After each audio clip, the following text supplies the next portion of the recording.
काशीपुरी नगरी की, शालिग्राम भगवान की, राधा दामोदर भगवान की।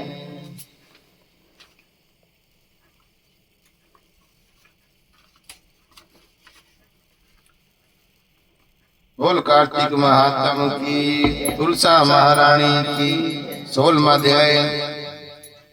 नारद जी कहते हैं, अब दीपदान और भगवान के मंदिर में मार्जन झाड़ू लगाने का महत्व कहता हूँ, जो ब्रह्मा जी ने मुझे बताया था।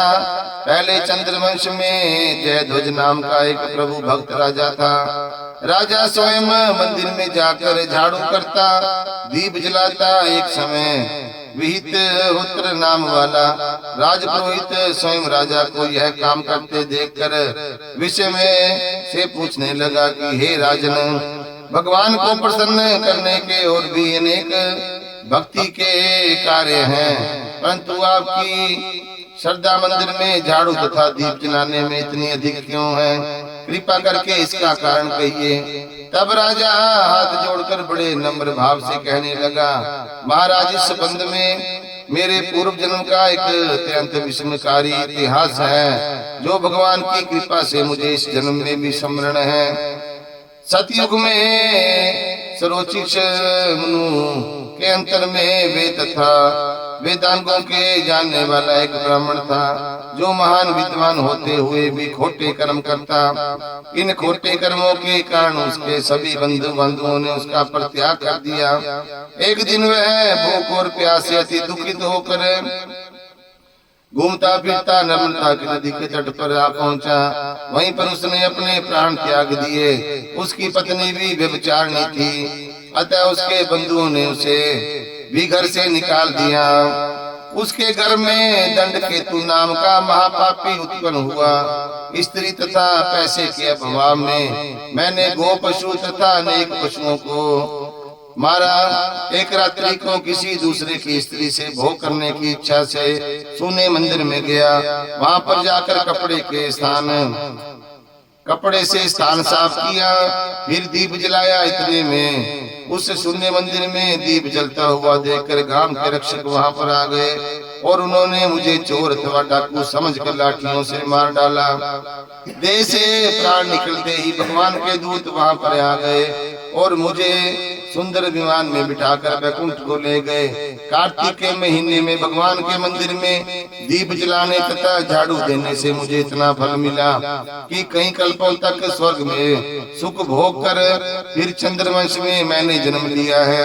यदि श्रद्धा और भक्ति पूर्व कार्तिक के महीने में यह सब कार्य किए जाएं तो इसके पुण्य का क्या कहना, अनंत फल प्राप्त होता है। नारद जी कहते हैं, हे राजा पृथु, अब दूसरे के दीप जलाने का महत्व सुनो।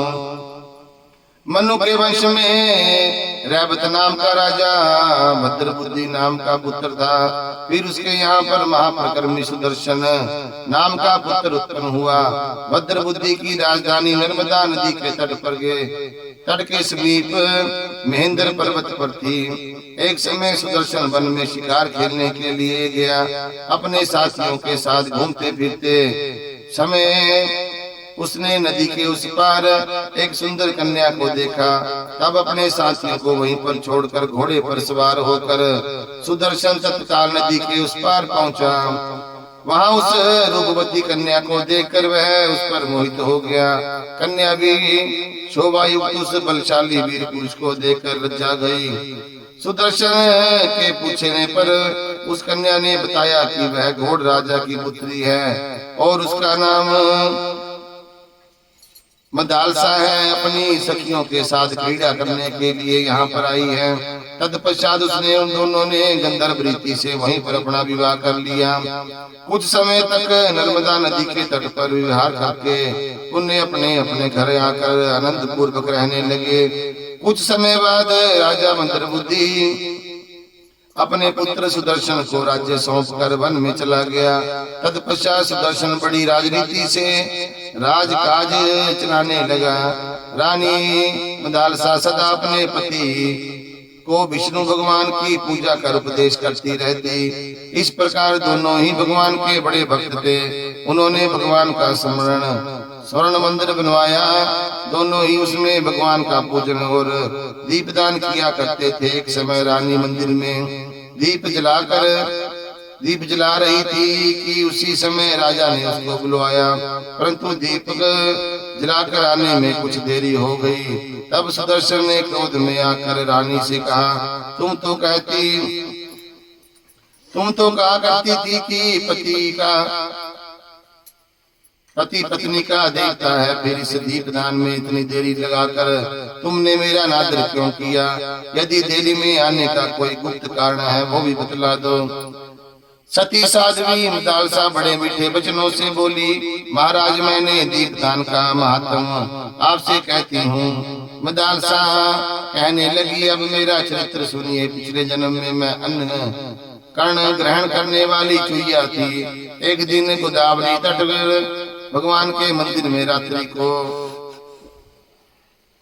रात्रि को जलता हुआ दीपक की बाती छोटी होने से वह बुझने लगी। मैंने बत्ती को अपने मुंह से पकड़कर उठाया तो उस दीपक तो जल गया, परंतु मेरा मुंह भी जल गया। इससे दुखित होकर मेरी मृत्यु हो गई। मैंने रात्रि के समय भगवान का दीप जलाया, इसी कारण मैं ऐसी रूपवती होकर आपकी रानी बनी। यदि श्रद्धा पूर्वक भगवान के मंदिर में दीपदान किया जाए तो उसके फल का क्या कहना है? अपनी रानी के मुख से यह सुनकर सुदर्शन कार्तिक मास में व्रत करके आजीवन भगवान के मंदिर में दीपदान करता रहा और अंत में वैकुंठ को प्राप्त हुआ। भोल बांके बिहारी तुलसा।